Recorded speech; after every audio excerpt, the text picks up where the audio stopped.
오르가닉 머티리얼. 인간은 오르가닉 머티리얼이다. 유기물이라는 거죠. 그냥 섭취, 배설 반복하고 이산화탄소를 뿜어내는 존재. 그 다음에 때에 따라서는 자연계로 돌아가서 동물성 사료가 되기도 하는 그런 존재의 99%. 그래서 항상 0.1%가 새로운 것을 주장하면 0.9%가 함께 그것을 이루어내고 나머지 99%는 매번 세상 참 좋아졌다. 옛날에는 이렇지 않았는데 세상 참 놀랍군. 엄청난 일이야. 계속 이런 말만 하면서 따라오는 사람들 99%로 구성되어 있다는 거죠. 그걸 보니까 답이 딱 떨어졌습니다. W는 0.1%였고 제 친구 백수는 0.9%에 속했고 저는 잉여인간이었던 거예요. 인정하기 싫었지만 인정하지 않을 수 없었고 그게 사실이었습니다. 한데 그게 슬퍼지요. 나를 유기물이라는데 내 이성이 없는 임팔라 따위하고 저하고 같은 존재라는데 기가 막히죠. 그래서 어떻게 하면 이걸 벗어날 수 있을까? 두 번째, 지금 이번에 90년대에 일어나고 있는 이 엄청난 현상들, 변화들, 이것만이 일시적인 현상이냐? 제레미 르프킨 역시도 지금 현재 변하고 있는 이 모습만 보고 헛소리하는 건 아니냐? 과거에도 진짜 그랬나? 이게 궁금했습니다. 그래서 레트로그레이드하게 뒤집어 보니까 구구절절이 국면이 바로 제레미 르프킨 이야기와 일치했습니다. 대표적인 예로 뭐 다른 것까지 이야기할 필요는 없고 경제사만 하나 놓고 보면 한 200년 전에 산업혁명이 일어났습니다. 아시는 분 아시겠지만 공작기계에 대한 산업특허 1호는 방적기계입니다. 그러니까 모직을 생산하는 기계죠. 모든 사람이 배틀에서 시주고 날줄을 엮어서 모직을 생산하던 영국에서는 양틀은 나왔지만 그것을 가공할 능력이 없어서 길 건너에 있는 이 네덜란드로 가서 이 모직물을 생산해서 도로 가져오면서 엄청난 옷값이, 이 모직값이 엄청나게 비쌀 때였습니다. 아무나 입지 못하던 것을 기계를 통해서 대량 생산한다니 이거는 세상을 뒤집는 혁명과 가까운 이야기였습니다. 창의적이죠. 그 기계를 만든 W는 획기적인 물건을 개발한 겁니다. 문제는 다른 사람들은 다 그냥 그런 게 있나 보다 하는데 그때 당시 글래스고에 그 공장이 처음 만들어졌을 때 주변에서 감자밭을 하던 사람들 중에 일부가 이렇게 생각합니다. 저는 W다. 저거 세상 뒤집겠다. 산업을 중심이 되겠다. 나도 저기 뛰어들 방법이 없을까? 고민을 합니다. 그러다가 어디에 주목을 하느냐 하면 죽었다 깨나도 기계를 만들 재간은 없으니 어디에 주목을 하느냐 하면 모직 생산이 잘 되면 아무리 기계가 잘 돌아가 봐야 양털 없으면 안 된다. 지금 대개 천재들의 가장 큰 단점은 좌우를 돌아보지 않는 겁니다. 공장은 지어놓고 양털을 어디서 가져올지를 생각을 하지 않고 우선 지금 가져오듯이 그냥 하면 되겠지 생각하지만 그것을 딱 착안한 일부 감자밭을 하던 사람들이 감자밭을 갈아엎고 양목장을 시작합니다. 모직 생산 어마어마한 속도로 인기를 끌고 양털이 대량으로 필요해지면서 어마어마한 부를 양목장주들이 가져갑니다. 뒤늦게 너도 나도 감자밭을 갈아엎고 양목장들을 하는 바람에 영국에 감자파동이 일어납니다. 감자기근으로 영국 아일랜드 같은 경우에 거의 절반이 감자파동으로 죽는데 이유는 바로 모직 때문입니다. 그 상황을 두고 토마스 모어는 유토피아라는 책을 씁니다. 그러면서 토마스 모어 유토피아는 제일 앞에 이런 말이 나오죠. 시가 나옵니다. 양이 사람을 죽였네, 양이 사람을 죽였네. 그것 읽어보신 분 계시죠? 그거 보면 양이 사람을 뿔로 떠받아 죽였다고 생각하시겠지만 사실 그때의 사회상, 즉 산업이 사람을 죽이는 것을 묘사를 했습니다. 전부 양목장을 하는 바람에 사람이 먹을 감자가 없어져서 감자기근이 들고 결국 굶어 죽게 생긴 사람들이 감자를 훔치게 되고 결국에는 감자를 훔치면 교수형에 처한다는 법이 만들어지고 영국의 길거리에는 교수형에 처해진 목매달린 시체들이 줄줄이 늘린 상황, 그 가혹한 상황을 두고 토마스 모어가 유토피아를 씁니다. 어쨌거나 간에 그만큼 한 명의 생각이 세상의 사회사까지 뒤집어 버립니다. 결국 양목장주들이 어마어마한 부를 축적합니다. 그래서 지금 영국에 가면 약 300개 정도 유력 가문이 있다 그러는데 그 가문들의 문양을 잘 들여다보면 이 양뿔이나 양머리가 그려진 문양들이 많습니다. 그것은 과거 200년 전에 조상들이 양목장을 했던 사람들의 후손이다 라는 것을 증명합니다. 그때 여전히 감자밭을 하던 사람들은 후손은 지금도 감자를 캐고 있다는 전설이 있죠. 문제는 그때부터 시간이 다시 조금 더 흐릅니다. 유럽에 드디어 소형 내연기관이 만들어지고 그것을 마차에 장착하는 초창기 형태의 원시적인 자동차가 만들어집니다. 하지만 그것을 자동차로 볼 수는 없었죠. 근대적 개념의 자동차를 제일 먼저 만든 사람이 누구냐 하면 헨리 포드입니다. 1903년에 헨리 포드가 자동차라는 걸 만듭니다. 변속기, 악셀레이터가 붙어있는 이 소위 말하는 클러치 장치까지 만들어진 자동차라는 것을 헨리 포드가 개발합니다. 미국에서 제작 발표합니다. 거창하게 자동차를 세워놓고 제작 발표를 딱 할 때 그때마다 뭐 레이싱 글은 없었겠죠. 헨리 포드가 옆에 서서 이것이 자동차다 이렇게 얘기를 하니까 도하 미국 언론들이 그 다음날 획기적인 물건이다라고 기사를 받은 게 아니라 헨리 포드를 조롱하는 기사들이 미국 신문을 도배를 합니다. 기사 내용은 이렇습니다. 헨리 포드를 쪼다가 자동차라는 물건을 하나 만들었는데 이거 아주 웃기는 물건이다. 왜냐하면 이거 한 대 만드는데 기차보다 돈이 더 들었단다. 기차 한 대보다 더 비싼 생산 단가로 자동차라는 것을 만들었는데 그것을 실제로 보니 기차는 100명이나 타는 데 비해서 자동차는 고작 4명밖에 못 타더라. 이딴 걸 만들어 놓고 신기술이라 그러니 헨리 포드가 얼마나 쪼다냐 이런 기사를 만들고 심지어는 워싱턴 포스트의 경우에는 헨리 포드가 자동차를 거꾸로 들고 벌 쓰는 그림까지 그립니다. 만평으로. 헨리 포드가 투자자를 모집하려 하는데 못 구합니다. 아무도 그 사업에 뛰어들지 않죠. 좌절하고 절망합니다. 그리고 비망록에 이렇게 씁니다. 세상의 모든 사람들이 나를 바보라고 비웃는데 나는 나를 조롱하는 사람들이 바보라고 나는 확신한다. 이유는 뭐냐면 그 사람들은 내가 자동차 한 대를 만들 때 들은 비용을 두고 비싸다고 말하지만 대량 생산하면 가격은 떨어진다. 두 번째, 기차는 100명이 탈 수 있을지는 모르나 기차는 단점은 정해진 시간에 정해진 길밖에 가지 못한다. 하지만 내가 만든 자동차는 원하는 시간에 원하는 곳에 마음대로 갈 수 있고 기차가 다니지 않는 모든 도시를 연결해서 세상을 물리며 뒤집을 거다 라고 헨리 포드는 피눈물을 흘리면서 비망록에 세상과 저항하는 글을 씁니다. 헨리 포드 자서전에 보면 제일 앞에 나오는 대목이 바로 그 장면입니다. 투자자를 구하지 못하고 절망과 좌절의 시간을 보냅니다. 그때 동네의 건달 하나가 헨리 포드 이야기를 듣습니다. 듣고 갑자기 무릎을 칩니다. 저놈 W다. 그리고 나도 자동차 산업에 뛰어들어야 된다. 저거 획기적이다. 헨리 포드 말이 맞다. 이렇게 생각을 하는데 문제는 이게 안 되니까 뛰어들 방법이 없습니다. 다행히 돈은 있었습니다. 집안에 스비에서 지분이 있었고 우리식으로 치면 뭐 H그룹의 그 주먹질 잘하는 회장님 아들 정도 되는 막 그런 정도의 위상이었다고 보면 됩니다. 그런데 어쨌거나 간에 본인은 낡은 달에 가까웠는데 이 낡은 달이 갑자기 전기가 스치면서 무릎을 칩니다. 이거 획기적이다. 뛰어들어야 된다. 이렇게 생각하는데 어떤 방법으로 뛰어들 것이냐 고민을 하다가 어디에 주목하느냐 하면 양목장주처럼 자동차가 물러가나 여기에 주목을 합니다. 헨리 포드 자동차가 불과 10대도 생산되기 전에 8개의 주유소를 만듭니다. 그리고 그로부터 3년의 세월이 4, 5년의 세월이 흐른 후에 1907년에 드디어 대량 생산 모델 포드 T카라는 게 세상에 선보입니다. 그게 여러분들이 알고 있는 매뉴팩처 시스템의 효시입니다. 그래서 대량 생산에서 가격이 낮춰진 근대적 개념의 자동차들이 쏟아져 나오고 그로부터 20년간 전 세계가 자동차 산업으로 뒤집힙니다. 문제는 차를 사서 몰고 나오면 기름을 넣을 데가 없습니다. 이 사람이 선점한 주유소, 새로 만들어진 도로마다 이미 선점 효과 때문에 계속 이 사람이 주유소를 늘려가고 정유공장 지분을 넓혀갑니다. 1940년대 중반까지 미국 전체 주유정유 시장의 94%를 독과점해버립니다. 미국 사람들이 못 살겠다. 한 사람이 저걸 독점하고 있으니까 우리 도저히 견딜 수 없다. 그래서 미국 사람들이 견디다 못해서 의회에 청원을 하고 미 의회가 이 한 사람을 겨냥한 법을 만듭니다.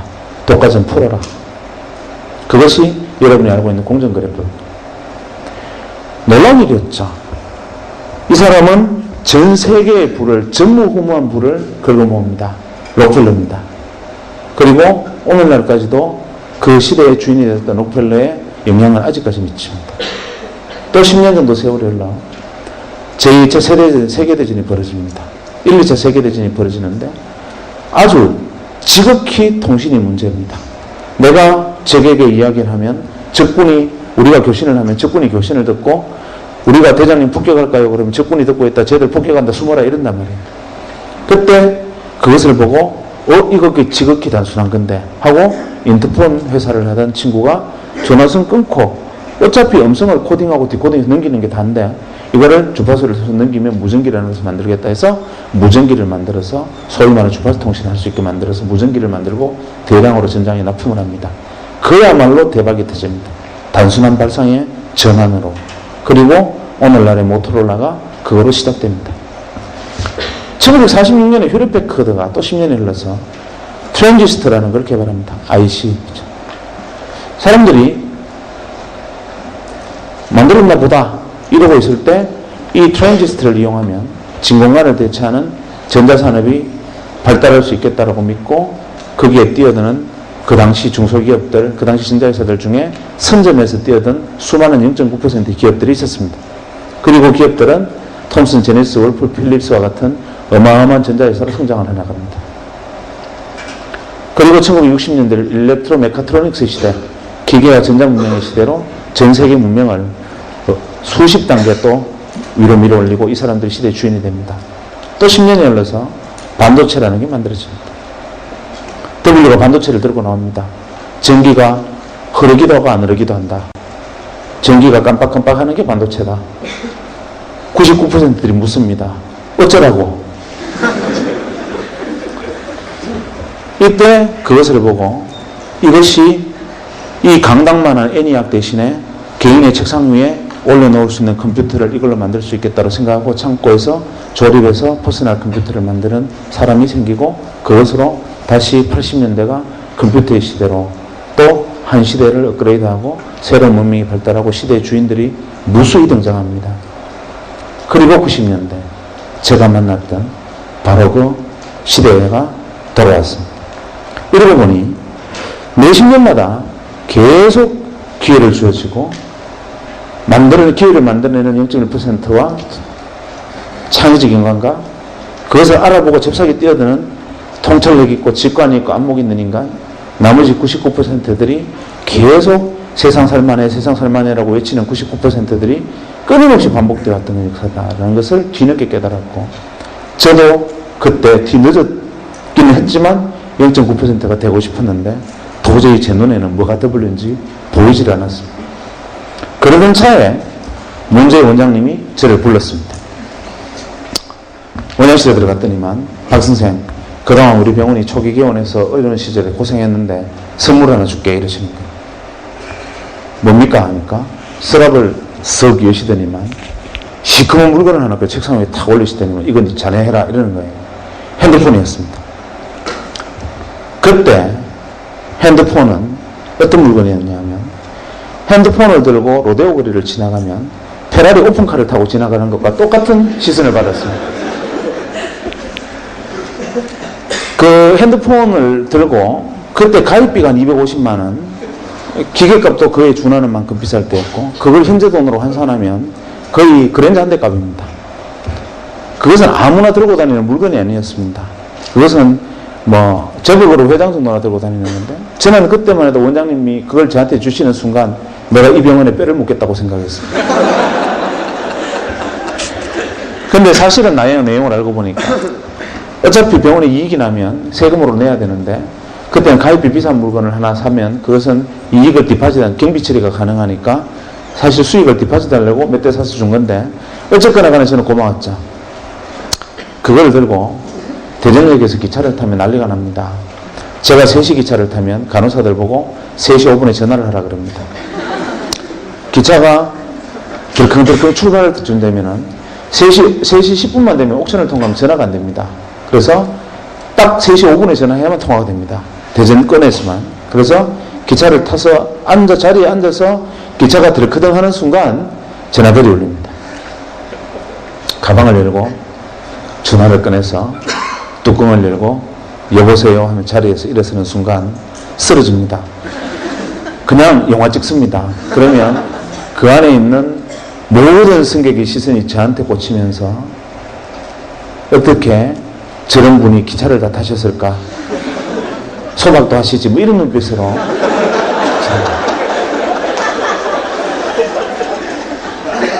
그런 물건이었어요.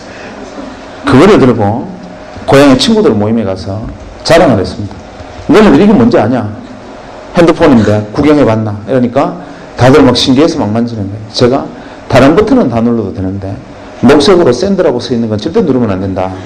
이렇게 얘기하면서 이제 애들이 만지는 걸 보고 제가 이렇게 말했습니다. 야, 지금은 우리가 페이저, 삐삐를 차고 다니지만 그리 멀지 않아서 언젠가 이놈도 좀 싸지면 우리도 핸드폰 다 들고 다니는 시절이 오지 않겠냐. 이렇게 무심코 말을 했는데 제 친구들이 전부 다 하나같이 무슨 소리 하느냐는 거예요.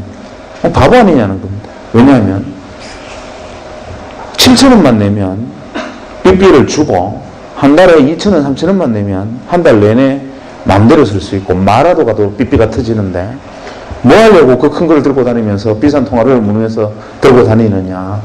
그거는 아무나 쓰는 거, 삐삐만 해도 충분하다. 이거는 핸드폰이라는 것은 상용화될 수 있는 물건이 아니다. 다들 놀랍게도 전원이 반응이 그랬습니다. 그 순간 데자부, 기시감을 느꼈습니다. 이걸 어디서 봤는데 이 장면을 내가 어디서 지금 예전에 어디서 한번 경험한 듯한데 이게 뭐지? 하고 생각해 보니까 예전에 헨리 포드의 자서전에서 읽었던 헨리 포드의 이야기를 100년이 지난 다음에 서로 핸드폰 대신 자동차 대신 핸드폰이 되고 서로 친구들과 제가 이야기를 주고받고 있다는 사실을 깨달았습니다. 그래, 이게 W구나. 갑자기 눈이 번쩍 뜨는 거죠.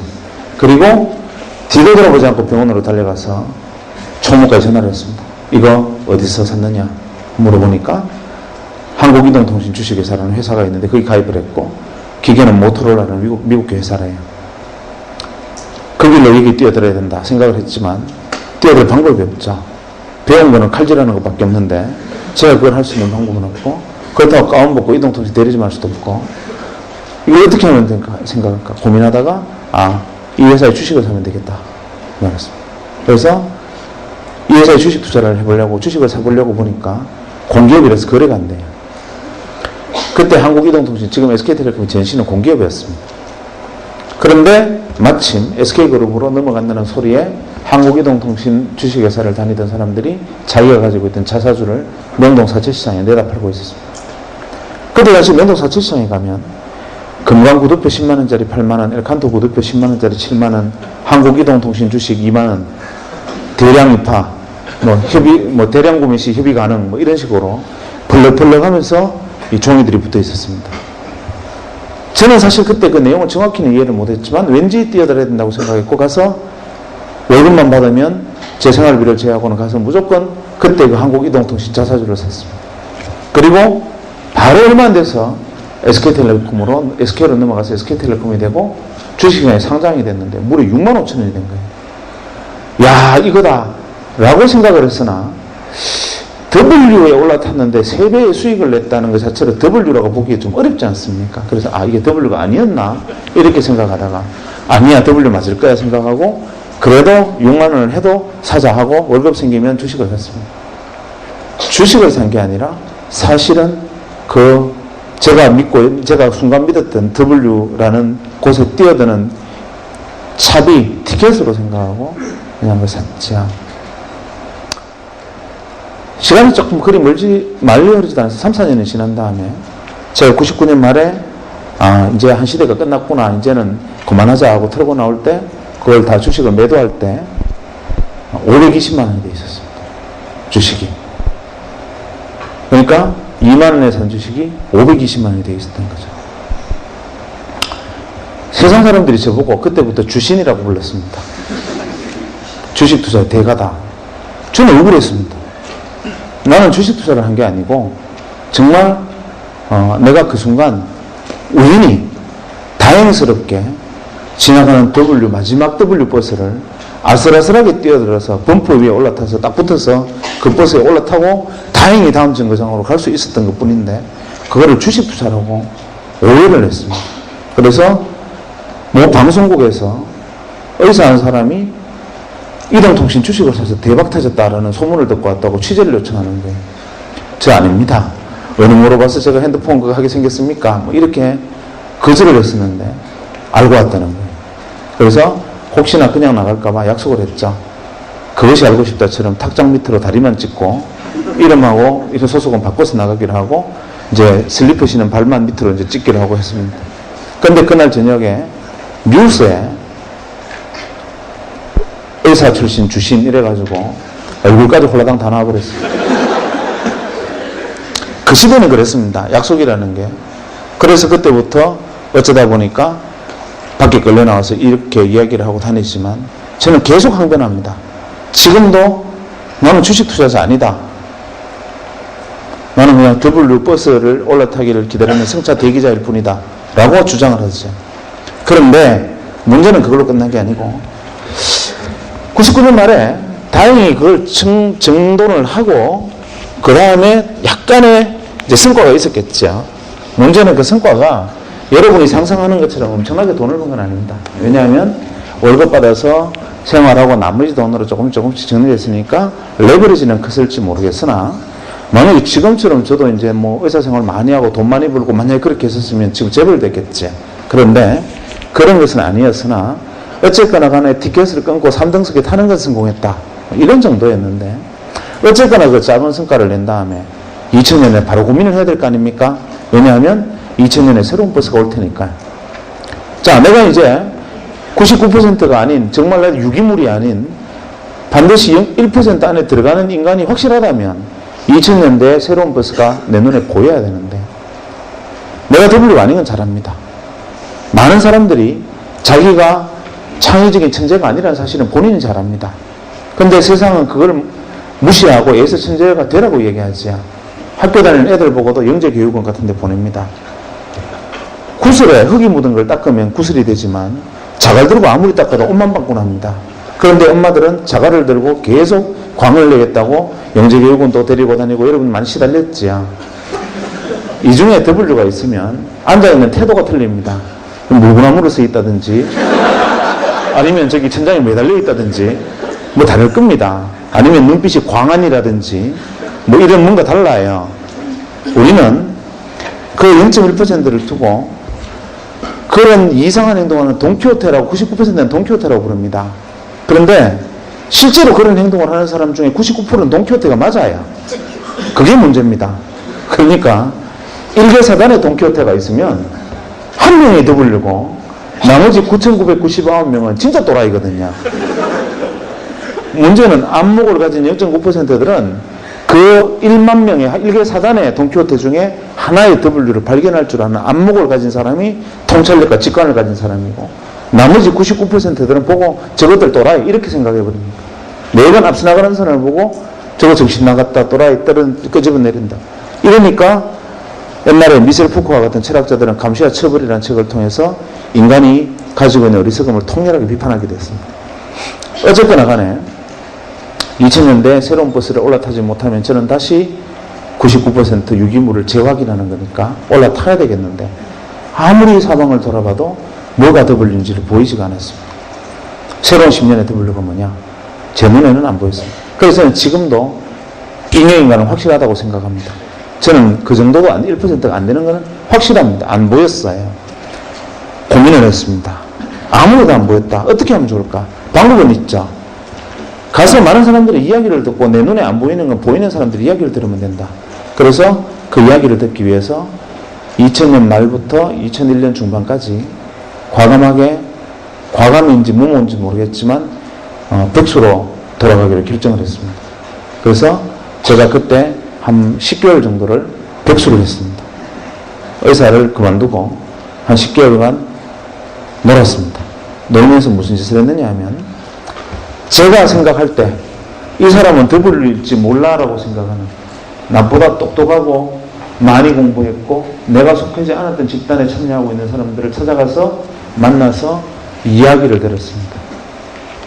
대학에서 강의하고 있는 친구 아니면 가서 뭐 연극하는 친구 아니면 연구소에 있는 친구 혹은 뭐 기발한 친구, 심지어 애니메이션 하는 친구까지 찾아가서 그냥 밥 사주고 술 사주고 이야기 듣고, 그래 뭐 니네들 뭐 하고 있냐, 뭐 그거 어떻게 보이냐, 그 내용이 어떤 거냐, 이렇게 10개월간 틈만 나면 점심이건 저녁이건 아침이건 약속으로 사람을 만났습니다. 현자들을 만난 거죠. 내 머리가 안 되면 남의 머리를 빌리면 되니까. 한 10달 정도 사람들이 이야기를 만나서 이야기를 듣다 보니까 정리가 좀 됐습니다. 아, 이거였구나. 내가 볼 눈은 없었지만 다른 사람 눈을 빌리니까 보였어요. 이때 이 앞선 친구들이 제게 뭐라고 얘기를 했느냐 하면, 이거를 정리해서 얘기를 하면 이랬습니다.